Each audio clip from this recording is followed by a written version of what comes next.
Toda vida humana que se ve justamente agraviada por la violencia, por supuesto que lo lamentamos. Toda vida implica un agravio a la humanidad, independientemente de las circunstancias de quien se trate. Estas fueron las palabras de Feliciano Castro Melendres, portavoz del gobierno estatal de Sinaloa, la ciudad de la guerra interminable. Este comentario sucedió luego de que hallaran un nuevo cadáver en plena calle en la madrugada del viernes 3 de enero, a tan solo 3 días del Año Nuevo, demostrando que la violencia aún está latente y parece no tener fin. Culiacán se volvió a teñir de rojo y la conmoción en redes sociales se hizo presente debido al crimen que involucra a un YouTube e influencer de apenas 22 años conocido como el Pinky. El joven fue encontrado sin vida en medio de la calle en la zona de la Costerita, tenía los pies y las manos atadas, el torso desnudo, heridas de armas de fuego y lo peor de todo, señales de tortura.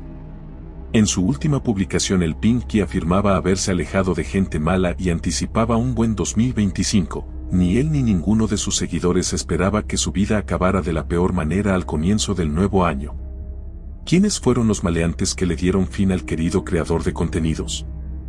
Hallazgo: muchos consideraban que el contenido que generaba el Pinky era de entretenimiento, como lo mostraba en sus perfiles, por eso su muerte tan violenta contrarrestaba con esta imagen humorística que lo caracterizaba.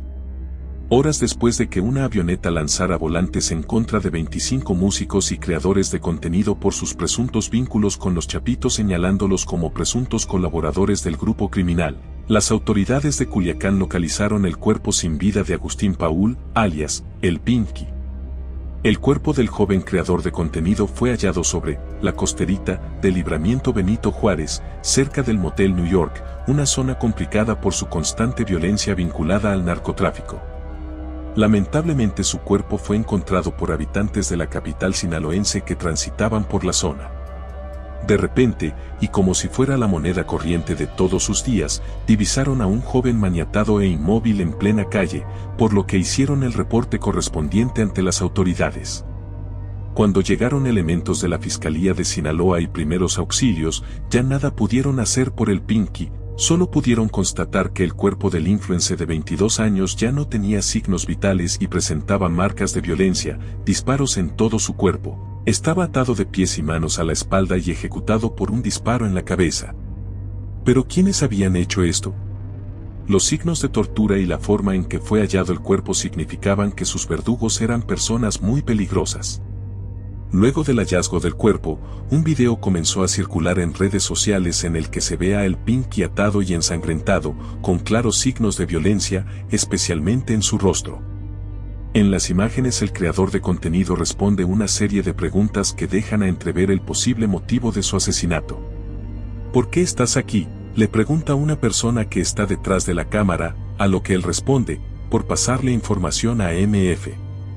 ¿Qué información pasabas?, continúa el interrogador. La ubicación donde se encontraban los chapos, contesta el YouTube. Además, relató que por ese trabajo le prometían carros, casas y que lo iban a ayudar a mejorar su vida, pero que jamás cumplieron con su palabra. Al final del video, el influencer comentó: no se dejen llevar por lo que dicen que te van a cumplir, plebe, la neta. Y con ese consejo la vida del Pinky se apagó. Las primeras hipótesis que se han planteado por el crimen contra el influencer se basaron en su posible relación con la distribución de volantes en una avioneta, donde se señaló a 25 artistas, entre ellos los cantantes Peso Pluma y Kiko Ábalos, de tener contacto con los Chapitos, en alusión a los Chapitos, una de las dos facciones que buscan el control de la plaza en el centro de Sinaloa, liderada por los hijos de Joaquín El Chapo Guzmán. Los responsables de su asesinato serían sicarios de esta banda. En los documentos, se acusa a los señalados de ser prepotentes, prestanombres, abusones, alucines, violentos, financieros, colaboradores cercanos y lavadores de dinero.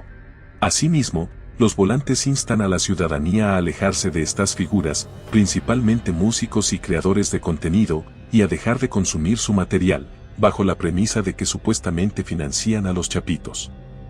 Además de los nombres de artistas, 4 de los mencionados en los folletos estaban marcados como eliminados, una palabra que hacía alusión a su asesinato. Se trata de Juan Carlos, alias el Chilango, Miguel Vivanco, alias el Jasper, Adrián Antonio López Iribe, hermano del también cantante El Compa Camarón, y Leobardo Espuro, alias Gordo Peruzzi.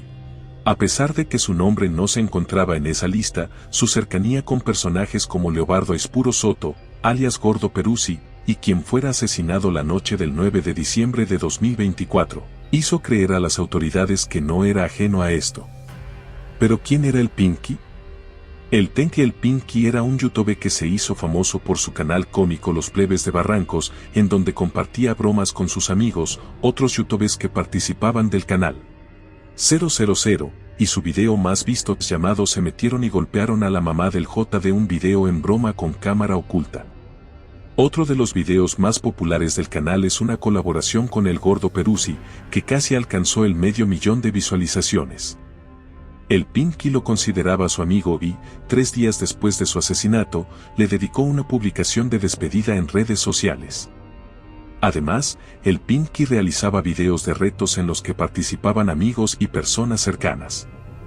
A diferencia de otros influencers de la región, su contenido no hacía referencia a la cultura del narcotráfico, lo que hizo que su muerte desconcertara aún más a sus seguidores. En su último posteo en Instagram, hecho el 2 de enero, Paul hace una reflexión sobre el año que pasó y el presente 2025. Cerramos el 2024 de una buena manera, este año hubo tropiezos así como también logré muchas cosas y aún falta mucho por lograr laboralmente y de unión. Me alejé de gente mala y conocí gente increíble y con las mismas ganas de crecer. Lo importante de todo es que no me rendí y nunca lo haré este año. Almohadilla 2025. ¿Acaso esa gente mala fue la que acabó con su vida?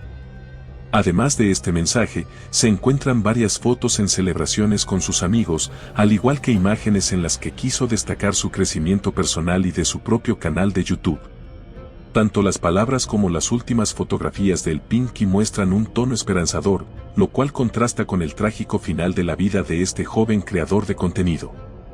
Otros influencers. La rivalidad entre los Chapitos y la Malliza, o los Mallitos, facción del cártel de Sinaloa antes dirigida por Ismael "El Mayo" Zambada, derivó en el asesinato de varios creadores de contenido muy populares, sobre todo en Culiacán.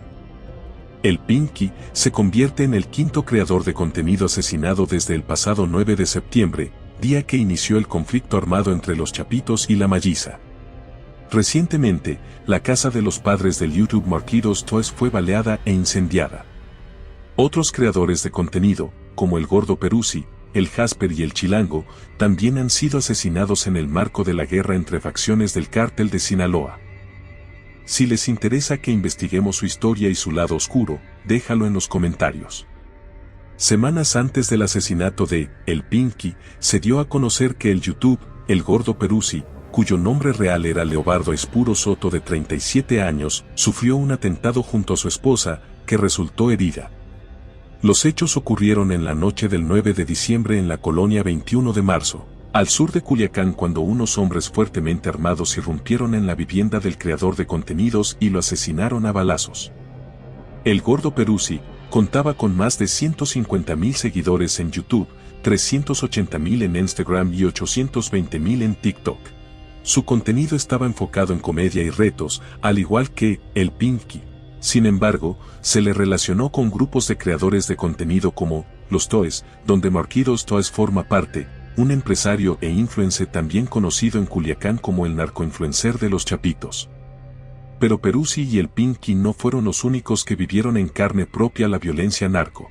A finales de noviembre, el influencer Miguel Vivanco, de 29 años, conocido como el Jasper, fue encontrado sin vida en el sector rural entre las poblaciones de Quilá y Costa Rica, al sur de Culiacán. Desde el 21 del mismo mes habían reportado su desaparición. Tan solo 3 días después, sus propios familiares hallaron su cuerpo con huellas de tortura, vendado de los ojos y esposado. El Jasper era conocido no solo por el tipo de contenido que realizaba, como retos y blogs, o su humor característico, sino también por su estrecha amistad con Marquitos Toys. De hecho, Miguel fue un tiempo parte de Los Toys, grupo en el que estaba Marquitos, sin saber que esa sería su condena de muerte. Lamentablemente, no podemos decir que la lista acaba allí. Un mes antes, el 19 de octubre, mientras vendía dulces frente a una gasolinera y una sucursal bancaria en la calle Tachichilte del fraccionamiento Isla Musala, Isla Bonita en Culiacán, el tiktoker José Carlos, conocido como El Chilango, fue asesinado por dos sujetos no identificados que iban a bordo de una motocicleta. Sin mediar palabras y sin darle tiempo a reaccionar le dispararon una lluvia de balas. El Chilango murió desangrado sobre el camellón. En su perfil de TikTok compartía con sus seguidores algunos blogs de su día a día como vendedor de dulces. No obstante, en algunos de ellos decía ser simpatizante de Joaquín Chapo Guzmán, al que incluso mandó felicitaciones en su cumpleaños. También llegó a aparecer en videos junto a Marquitos Toys. Las imágenes tenían rebanadas de pizza bailando, haciendo alusión a la familia Guzmán. Los asesinatos de estos youtubers e influencers nos demuestran que ser amigo de Marquitos Toys y su banda puede ser mortal. Otro artista que también padeció esta enfermedad contagiosa fue Alan Zamudio. El 17 de septiembre su cuerpo fue tirado bajo el puente de libramiento de la carretera periférica llamada La Costerita, frente al fraccionamiento Alturas del Sur, en Culiacán. Zamudio era cantante y debutó en YouTube en 2023 con la canción Masacre en el Limoncito, con el grupo Los del Sombrero. El artista colaboraba con el influencer Enrique Chiquete, exintegrante de Los Toys. Si bien todos estos crímenes han conmocionado a la comunidad del Internet, hubo uno que ha llamado más la atención y quien aún sigue con vida. Estamos hablando del cantante mexicano Hassan Emilio Cabán de Laija, mejor conocido como Peso Pluma, que se ha vuelto el centro de atención pública luego de que su nombre apareciera en los volantes lanzados desde avionetas sobre el municipio de Culiacán el 9 de enero. A pesar de la gravedad de las acusaciones, en las que se lo tilda de colaborador con el narcotráfico, Peso Pluma, de 25 años, no ha emitido un comunicado oficial para referirse al tema. Sin embargo, su actividad en redes sociales ha captado la atención de sus seguidores y del público en general. El viernes, 10 de enero, un día después de los hechos, el cantante compartió una historia en su cuenta de Instagram, donde se le ve en el gimnasio ejercitándose. Si bien parece una foto común y corriente para redes, un detalle llamó la atención de muchos. En la imagen se le ve haciendo una seña obscena al levantar el dedo medio de su mano derecha. Aunque no incluyó texto en la publicación, el gesto fue interpretado por muchos como una respuesta indirecta a los señalamientos en su contra. ¿Acaso el famoso artista podría ser el siguiente eliminado en la lista? A lo largo de su trayectoria, Peso Pluma ha enfrentado críticas por las temáticas de sus canciones, que en ocasiones incluyen referencias al narcotráfico y sus figuras. No obstante, esto no ha frenado su popularidad ni el alcance. En diciembre de 2024 la periodista Anabel Hernández, reconocida por sus investigaciones sobre el crimen organizado en México, señaló al cantante como una pieza clave en la estrategia de narcopropaganda de los hijos de Joaquín El Chapo Guzmán. Hernández reveló que comenzó a investigar a Peso Pluma en 2023, tras recibir información de una fuente cercana al cártel de Sinaloa, quien señaló que la organización habría financiado el ascenso del cantante como parte de su estrategia para glorificar al cártel y fortalecer su narrativa. La periodista sostuvo que sus canciones no solo enaltecen a figuras clave del cártel de Sinaloa, sino que también contribuyen a la normalización de sus actividades ilícitas.